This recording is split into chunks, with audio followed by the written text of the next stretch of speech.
Surabaya Mengaji. Yuk, dukung dakwah Surabaya Mengaji.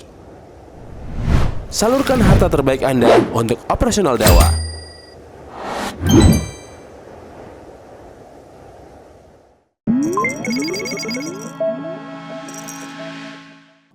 Dalam hal ini ada sebuah hadis yang diriwayatkan oleh Imam Muslim. Ya, Nabi SAW bersabda, "Ahabbul kalami ilallahi arba." 4 ucapan yang dimana 4 ucapan ini yang paling dicintai oleh Allah Subhanahu Wa Taala. Yaitu Nabi mengatakan Subhanallah, walhamdulillah, wala ilaha illallah, wallahu akbar. Ini dalam riwayat Muslim. Kemudian di dalam riwayat yang lain, dalam riwayat Imam Ahmad dari Nabi SAW, beliau bersabda, "Afdalul kalami ba'dal Qur'ani arba."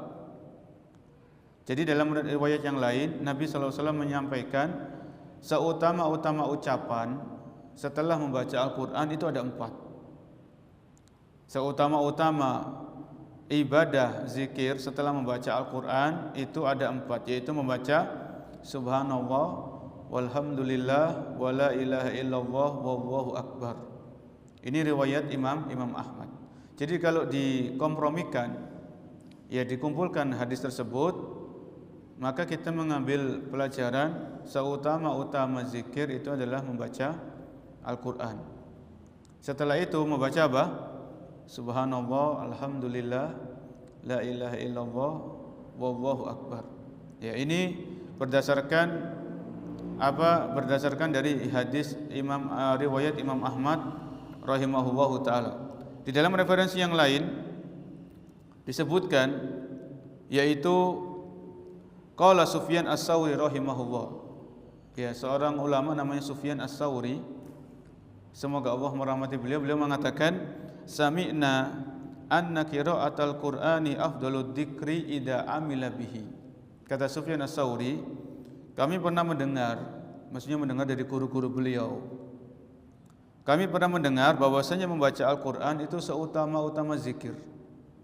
Ya, seutama-utama zikir idza amila bihi, kalau diamalkan isinya. Ya, kalau diamalkan isinya. Ini disebutkan oleh Sufyan As-Tsauri rahimahullahu taala. Kemudian qala al-Imam An-Nawawi, Al-Imam An-Nawawi rahimahullah mengatakan, "I'lam anna tilawatal Qur'ani hiya afdalul azkar." Imam Nawawi mengatakan, ketahuilah bahwasanya membaca Al-Qur'an itu seutama-utama zikir. Anna tilawatal Qur'an afdalul azkar. Ya. Seutama-utama bahwasanya, ketahuilah bahwasanya membaca Al-Qur'an adalah seutama-utama zikir, kata Al-Imam An-Nawawi. Wal matlubu al-qira'atu bitadabbur. Maka yang diminta di sini adalah membaca Al-Qur'an dengan tadabbur. Ya.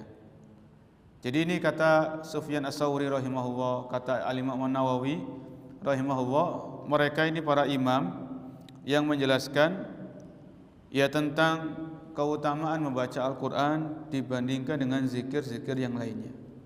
Ya, dengan zikir-zikir yang lain.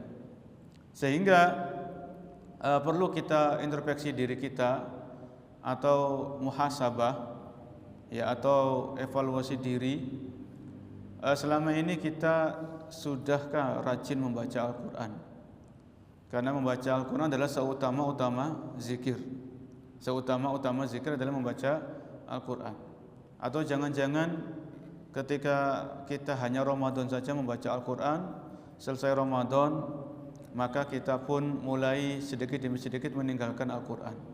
Ya. Ini perlu kita bertanya kepada diri kita masing-masing. Karena ya tadi dari urai-urai tadi dari hadisnya Nabi sallallahu alaihi wasallam, dari perkataan Sufyan As-Tsauri rahimahullah, perkataan Al-Imam Nawawi, mereka menjelaskan tentang seutama-utama zikir adalah membaca Al-Quran. Maka hendaknya kita menyempatkan waktu dan harus meluangkan waktu untuk membaca Al-Quran. Sebagaimana kita meluangkan waktu untuk olahraga, kita meluangkan waktu untuk jalan-jalan bersama keluarga, kita harus juga meluangkan waktu untuk membaca Al-Quran setiap hari. Ini di luar sholat. Kalau di dalam sholat kan kita pasti baca karena Al-Fatihah rukun sholat.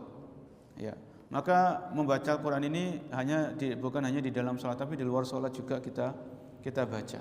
Ya, di antaranya adalah ketika habis subuh atau habis asar. Kan habis subuh kan nggak ada sholat ba'diyah. Ya, habis asar nggak ada ba'diyah asar. Maka ini kesempatan setelah baca zikir pagi, baca Al-Quran. Sehabis asar, setelah baca zikir petang, baca Al-Quran. Ya, itu kesempatan karena memang setelah dua sholat ini tidak ada sholat ba'diyah atau sholat sunnah ba'diyah tidak ada. Ya, dan itu justru habis subuh ini waktu terlarang untuk sholat. Habis asar juga waktu terlarang untuk sholat, kecuali sholat-sholat yang ada sebabnya, seperti sholat jenazah, sholat tahiyatul masjid, maka ini boleh. Namun sholat-sholat secara umum ini dilarang setelah subuh, itu dilarang waktu terlarang sholat. Setelah asar waktu terlarang untuk sholat. Maka kesempatan itu bisa digunakan untuk membaca zikir pagi kalau habis subuh, kemudian baca Al-Quran. Habis asar, habis zikir petang maka baca Al-Quran.